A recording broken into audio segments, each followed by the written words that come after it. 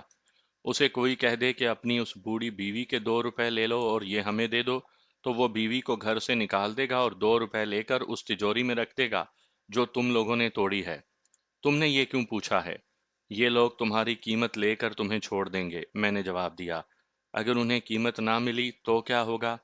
میں ابھی کچھ بتا نہیں سکتا، میں نے جواب دیا، لیکن میں تمہیں یہاں سے نکالنے کی پوری کوشش کروں گا۔ اس کے آنسو نکل آئے اور اس نے سر جھکا لیا۔ میں نے اس کی ٹھوڑی اوپر اٹھائی۔ میں نے تمہیں کہا ہے کہ رو رو کر اپنے آپ کو پریشان نہ کرو، میں نے کہا۔ تم نہیں سمجھتے، اس نے کہا۔ اب میں واپس چلی جاؤں تو مجھے سسرال والے گھر میں داخل نہیں ہونے دیں گے، کہیں گے کہ یہ مسلمانوں کے پاس رہ کر آئی ہے، اس لیے کسی ہندو گھر میں داخل ہونے کے قابل نہیں رہی۔ اگر انہیں یقین دیا جائے کہ مجھے ہندو لے گئے تھے تو بھی وہ نہیں مانیں گے۔ تمہارا خاوند تو بہت پریشان ہوگا، میں نے کہا، تم جیسی خوبصورت لڑکی کو ہر قیمت پر حاصل کرنے کے لیے۔ میرے خاوند کی بات کرتے ہو؟ اس نے کہا، وہ مجھ جیسی کئی لڑکیوں کے ساتھ کھیل چکا ہے۔ لیکن لڑکیاں کون سی؟ نوکرانیاں، اور ان غریب لوگوں کی لڑکیاں جو ان کے مقروض ہیں۔ ان کے گھر صرف وہ نوکرانی ٹھہرتی تھی جو چال چلن کی انہی جیسی ہوتی تھی۔ میرے خاوند کی ہمیشہ کوشش رہتی ہے کہ نوکرانی جوان ہو اور شکل و صورت چاہے کیسی ہی ہو۔ اگر یہ شخص اتنا دلیر اور جوان مرد ہوتا تو اس کے ہاتھ میں 2 نالی بندوق تھی، وہ تمہیں گولی مار دیتا، لیکن وہ گولی چلانے سے ڈرتا تھا۔ پھر اس نے تم سے پستول اور پیٹی پھنکوا لی، لیکن خود آگے ہو کر پستول اور پیٹی اٹھانے کے بجائے اس نے مجھے کہا کہ تم آگے ہو کر اٹھاؤ۔ میں تو آگے جانے سے ڈرتی تھی، لیکن میں اس سے بھی ڈرتی تھی۔ سچ پوچھتے ہو، یہ شخص مجھے ذرا بھی اچھا نہیں لگتا۔ اس نے بے تکلفی سے اور بلا جھجک بولنا شروع کر دیا تھا، لیکن میں ابھی اس پر بھروسہ نہیں کر رہا تھا۔ میں جانتا تھا کہ اس حالت میں لڑکی یہ کیوں کہہ رہی ہے کہ اسے اپنا خاوند اچھا نہیں لگتا۔ وہ دراصل یہ کہنا چاہتی تھی کہ میں اسے اچھا لگتا ہوں۔ تم سے ایک بات پوچھوں؟ اس نے کہا۔ تم میرے اتنے ہمدرد بن گئے ہو، کیوں؟ مجھے کوئی وجہ سمجھ نہیں آتی، تم تو ڈاکو ہو۔ ایسے سوالوں کے جواب زبانی نہیں دیے جا سکتے، میں نے کہا۔ تمہیں خود پتہ چل جائے گا، میں جانتا ہوں تمہیں مجھ پر اعتبار نہیں۔ میں تمہیں بتاتا ہوں اور میری بات پر عمل کرنا کہ یہاں کسی اور کے ساتھ اس طرح باتیں نہ کرنا جس طرح تم نے میرے ساتھ کی ہیں۔ اسی کمرے میں رہنا، زیادہ سے زیادہ اس صحن میں چل پھر لینا۔ میرے سوا اس کمرے میں اور کوئی نہیں آئے گا۔